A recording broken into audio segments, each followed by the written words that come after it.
Welcome to Smells Like Potential, the rewatch podcast you didn't know you needed. Today we're discussing tan lines. Every time I rewatch this series, yeah, it's my comfort show, I get Oh, something really different from each episode. We see a lot of strong emotions in their work and personal lives. We get Michelle and the big guy Henry coming into London for a visit. Jamie really expresses his point of view on and off the pitch, and the Nelson Road fan chants being used in the incredible ways that Premier League football teams wield words. yes, they really have a knack for that somehow we haven't quite figured out in the US. We have not. But this episode is powerful for me as well. I felt myself cheering Ted along in his journey. I feel it's where his philosophy starts to truly make an impact. And this win, they finally win a game, balances out a personal challenge in a very special way. I think that the writers did a great job doing a counterbalance there between his win and his loss. He's challenged by the feeling of that he's quitting. It's a powerful contrast between joy and agony, and a major reason that the show garnered the kind of awards it did. Right. I could see that Ted was struggling a lot in the episode, and his personal life and his work life were really intermixing and clashing with each other. So, did we see a precursor to the Diamond Dogs while Ted was struggling? Oh, yes. I think this is clearly a path towards the Diamond Dogs. And for those that haven't seen the show before, you'll understand in a couple of episodes what the Diamond Dogs are. We even get an opportunity for Higgins to drop a truth bomb.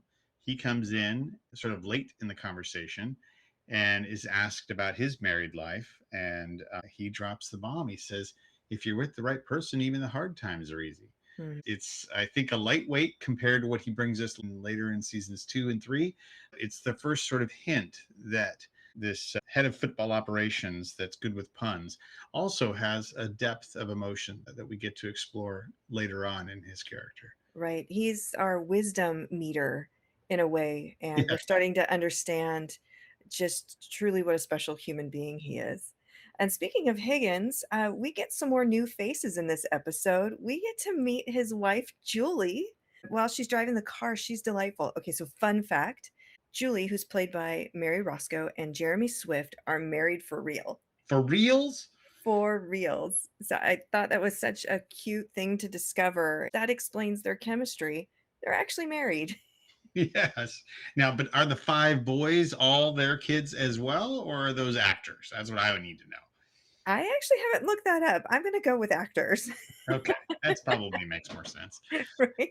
And then our soccer girl in the park, she gets a name. Ted finally says her name. Hi, Shannon. And the actress's name is also Shannon. So I thought that was a fun little either they used her name for real or it was just a super, super coincidence. Yes. We've seen her since the first episode, pretty much, right? Like she's been there, unspeaking or just visible in every episode almost. Right. She was the Tasmanian devil without the blah, blah, blah, blah, blah, blah. It's a terrible impression of the Tasmanian devil, by the way. It works. Perfect. And then we hear Ted finally name one of the gents from the pub, and it was Boz. Now, deep dive into the lasso verse, the three gents from the pub are unofficially called the Flowers. Now, why are they called the Flowers? So, if you look up their names, we've got Boz Primrose, we've got Jeremy Blumenthal, and we have Paul LaFleur. So their last names are all related to flowers. Here's the fun part. Do you know what their acronym is? No, I'm trying to think now. PB and I missed the middle one. Jeremy. PB and J. Oh, that is perfect. That is perfect. I don't see. I'm learning. I'm learning on this podcast. Right. So PB and J are going to be our Greek chorus in a way, Sure. and they bring a lot of fun and deep, deep emotional reaction to a team that they love. Yes, there's sort of the fan reaction in miniature. We see it very quickly on screen during games, during press conferences, and May has a fun interplay with them in the pub. They're always in the pub. And in this episode, we actually see them interact with Ted and his wife and son. Poor And Paul. we actually see them back down a little bit. And while we're talking about that and the park and the stadium where they play, it's actually known as the dog track, or sometimes called Nelson Road, because that's where Mhm. it's based. Fun little fact there, that's actually where Crystal Palace, their first opponent in the first game, plays their games. So it's kind of a neat little connection there. So if you are traveling to Richmond, you can take a pretty short jaunt to go see what we know as the dog track, and what Crystal Palace actually uses to play their games. And then another little fun fact, the announcers that we've heard all throughout the season, and they continue through the seasons, are Arlo White and Chris Powell.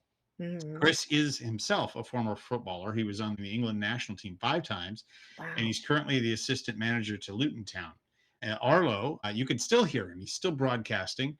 He's actually broadcasting for golf right now, but he was in the commercial version of Lasso in 2014. That's where I first saw him, probably, but I'm sure I've heard his voice for years over Premier League games and other things. He also did the Olympics and the U.S. women's national team. He's got clearly one of those most amazing announcer voices. Yes. Arlo has been the voice of our background and play-by-play for NBC Sports for years and years. I thought I read that he calls himself an American file. I might not have the right word there, but he loves America and very excited to be able to be a Yeah. play-by-play announcer and commentator. Yeah, and Chris actually was pulled in to be a consultant because he's a coach and he knows what goes on in the Premier League, and so they brought him in as a consultant. And then they said, "Oh, you know what? We need someone to be sort of color commentary or pundit to Arlo. Would you like to do that?" And he said, "Sure." They had to say, "We'll pay you," because that was unclear. But in the quote he gave, they said, "Oh, they said they'd pay me," so I said, "Okay." I love that they brought in the professionals to really help legitimize what's happening on the field. Yes, absolutely. And some of their humor is very dry but very funny. And so this leads us into the plays that are happening on the field that the commenters are guiding us, the audience, through. And we have a bit of a problem with Jamie. Jamie has a fun chant, and it is to the tune of Baby Shark. Don't sing it. Don't sing it, because then I'll have it in my head forever. Exactly. It is an earworm that you cannot get out of your head. There's a moment after he scores and he is screaming, "Me!" to the crowd. It was just the look on the team. Yes, Jamie may have scored the goal, but the team was so disappointed in his behavior during his chant. So, I have a question for you. In education, how do administrators handle employees that walk out of the job because Jamie just walked away at halftime, or they're pouty or they're insubordinate because they didn't get their way? What have you seen? Yeah, it's actually something I had to deal with in the last couple of weeks. And it's something that can be poisonous to culture when there's bad behavior and it's visible by the other members of the team, whether that's, a workplace or a legitimate team, as we see here. It can be toxic. And so it becomes a vicious cycle. And what Ted is desperately trying to do is flip that into a virtuous cycle. So he makes the hard choice. There are certainly comparisons into real world workplace where you have to bench somebody, and that's what he does. He benches the star player after Oh, 2 goals, who he just leveled the game and gave them a fighting chance to actually get a victory, and he benches them because of that bad behavior you're talking about, because of that selfish play. The second goal, he could have passed. There was an open player, and he didn't. He just took it and shot it in. right, And Ted recognizes the moment. He sees what some leaders do not see, but truly visionary leaders do see. He makes the hard move. Roy even acknowledges this and actually shakes his hand for the first time. It's quite astonishing. And in a typical Roy fashion, he says, "Took balls what you did." It's pretty tame in terms of his normal dialogue. And Ted shakes his hand, who, by the way, he's surprised the hand is even offered. If you look at that right. part of the clip there, he's kind of surprised when the hand comes at him. And then he realizes, oh, he wants to shake my hand. And then he says, "It's all we got." That leads us into the peak of the game plot of this particular episode. Ted's halftime speech. Although the handshake takes place after the game, but in my mind, it links back to what Ted said at halftime. Well, there is a connection because at halftime, Ted attempted to handshake with Jamie, That's and true. he Yes. got denied. So, Roy being the captain and extending his hand is such a contrast between Jamie's reaction to being pulled out at halftime and Roy saying, this really took guts to make that decision." Yeah, absolutely. And in that halftime speech, it's Roy who quiets the room. He's giving Ted the moment. He's giving him an opportunity to explain his actions and guide them towards a second half without their star player. It could very well go badly at this point, and his move, his power move, could look like the dumbest move "You ever. don't know what you're doing. You Yeah, don't know yeah. what you're doing." Yep. Exactly. And worse. We know they're capable of screaming worst. So he acknowledges that change is hard. And I think this is important. He says change can sometimes make you fearful, sometimes can make you excited. He gives sort of an off color example, which is where we get the name of this episode. In typical Ted fashion, he tells a story from his childhood that many in the room don't quite understand until the end. He's able to make that connection between those changes that were happening in a young man's life as what he sees happening with this team. We're trying to transform the team, and we need to make some hard choices here. And I think that's an important step in any transformation, in any sort of culture shift. You do have to acknowledge, hey, we're trying to make hard changes, and it's going to take some missteps, but I trust you. It really is a powerful conversation with the team. Ultimately, he gets a win out of it, and it's truly, I think, his win. He's made the change. Fans start chanting that favorite nickname, but now it has an entirely different meaning the way they're chanting it. And Coach Beard says same word, different meaning, I think, at this point. He uh, does. but this sets up the counterpoint to the second half of the episode and what follows, which is a sad recognition for Ted in his relationship. He comes upon Michelle, his wife, crying, and he's checking in with her. And she expresses to him what is probably very hard for her to say, that she's trying every day to feel the way she did, and she just doesn't anymore. And he is interrupted. He can't really respond directly to that, but he has to sit with that as he's going through the game that we see him processing it. And he realizes there's a link, that he's asking the team to change, but he himself is unwilling to change in his own relationship. And that to him feels like quitting. He says, one of his quotes is, "I promised myself I'd never quit anything."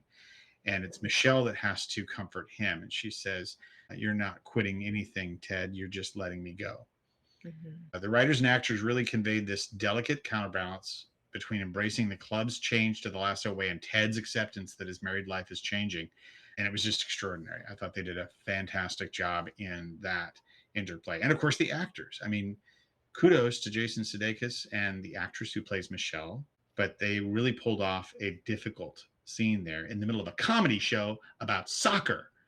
So Right? it's pretty astonishing. This makes me think of the work that you and I do. I think that often teachers, administrators, the people we work with feel that change is being forced upon them. It's something being done to them. And I know you have dealt with this quite a bit as well. Right, especially in either a professional development setting or a one-on-one situation where somebody's like, "I just feel stuck," or "I don't know how to move forward." It's often acknowledging that change is difficult and you are doing hard things, that we can help ourselves move forward. This particular episode hits different every single time because there's just something new Yeah. that is connected to our jobs or is connected to our personal lives. I think you're right that in trainings, we have to acknowledge the fear of change that some of the folks that we're training respond to us with. And can you say AI, anyone? I think it's something that we didn't quite deal with in Ted Lasso seasons 1 through 3. It was just emerging. I do wonder now, and this may be a suggestion box for me, will Oh, they address generative AI in season 4? I don't know what they could do with it, but I feel like it must be said, right? We're in 2026 now, and AI has affected the actors and writers that are producing this show in a very palpable way. They went to negotiation, there was a strike, and they got some concessions from the companies that create this content to not use AI to replace writers or actors. Those were hard won victories for artists. And I do wonder if that will filter its way in some capacity into a women's league soccer game. Do you have something for the season 4 suggestion box? I do. I really wanna see Shannon playing for the women's team. I Oh, hope they bring Shannon back in season 4, well, she's got the skills. We saw right? that. So that is fingers crossed, writers, please bring Shannon and have her play for the team. I love it. Well, thanks for tuning in, and we'll catch you tomorrow for our reaction to season 1, episode 6. We're already at 6. Two Aces is the name of the episode. And Ted's outgoing quote, "Keep an eye on us. We might be turning this thing around."